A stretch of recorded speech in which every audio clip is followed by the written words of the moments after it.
asked recently why we don't see as much up-eyed hooks, and basically they're not as popular as they used to be.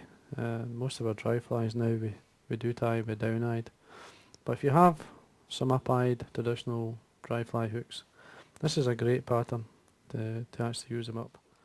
I don't know, I'm not sure who came up with the idea. It's very like a comparadon. It's very simple and easy fly to tie. Now thread, I'm just using a black uni thread in 8/0.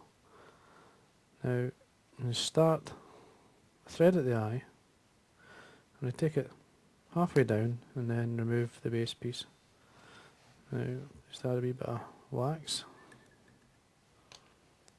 to the thread, and then come up halfway. So you've taken the thread halfway down the shank and then bring it halfway back up. Then I'm going to use some coastal deer, which is a very short, well you can get it in different lengths, but this is a very short one, short hair. It's ideal for comparadons and flies like this. Now, take a good pinch of it off, cut it very close to the skin, just remove, what you want to do is just slightly twist the fibres open and remove the fine underfur and put it into a stacker. Now you need a small stacker to stack this here, just tap it, and as you see it's all lined up ready to go. Just remove it from the stacker. Now the length should be, I usually like the length of the hook, dips right at the very end, that's the area I'm going to tie in is there. Now you could easily just allow the hair to roll round the shank, hence its name, the funnel done, and then tighten up. Now you've got quite a bit of material here. Now what you have to do is come in and slightly cut it at an angle, so you get a tapered body. Don't let those ends go until we've actually trimmed. Just come in, pull away any hair, any cut ends away at the road. Now it's important that you make sure you wax your thread, and then nice and tight you want to take it down all the way. Try and catch in as many of these cut ends as possible.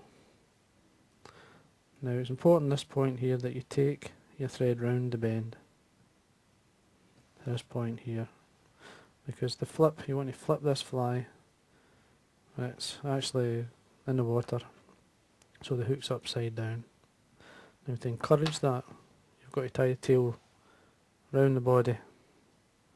Now I've got some microfibbits here which are quite stiff and allow this even more. Now you're looking for about 3. This is just a grey. Now take it off 3 or 4. And the fish don't count the tails, as long as it's enough to help hold the fly in the right position. Now I'll get 3 there. Now again, the length of the tail, at least the length of the hook. Just round the bend, catch it. Now turn underneath, just to slightly hold the fibres.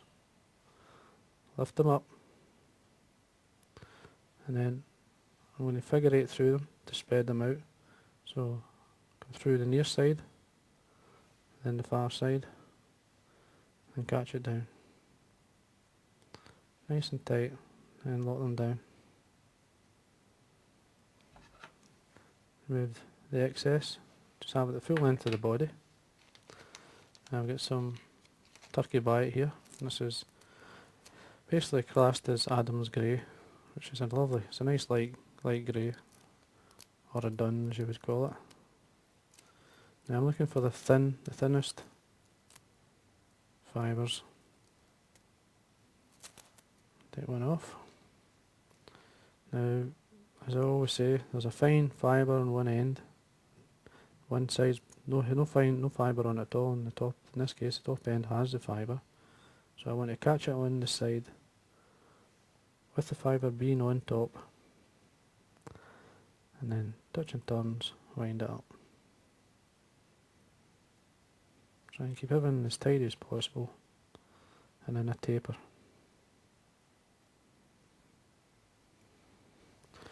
Now to protect the turkey bite, some super glue in this case onto the hook. Now when you bring this round, fine hair should go towards the back.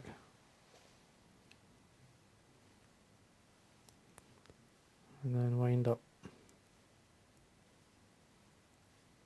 Super glue will instantly stick the bite to the body. You get to this point here, and just take it across your thread.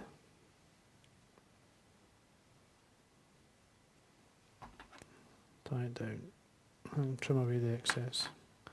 And a wee bit of tidying up to do it. Now basically you want this fibre to be towards the front, or like the funnel going forward. To encourage that, I've got some dubbing here. This is some fox squirrel and some grey, sort of light bright, or what we call ice dub. Just blend it together. You want to tighten it up a wee bit better than that. Now what I usually do is just make a space, bring it underneath. Now it's important that you tighten up before you do this. And then bring your dubbing to the front, through really quick. I'll leave everything just now. Now I'm going to put some, in this case, some varnish on. 2, 3, quick finish. Nice and tight. It does look a bit of a mess just now, but I'll bring it all back. And there. That's your funnel done. Now you see it's basically upside down just now. So what you do is take it off.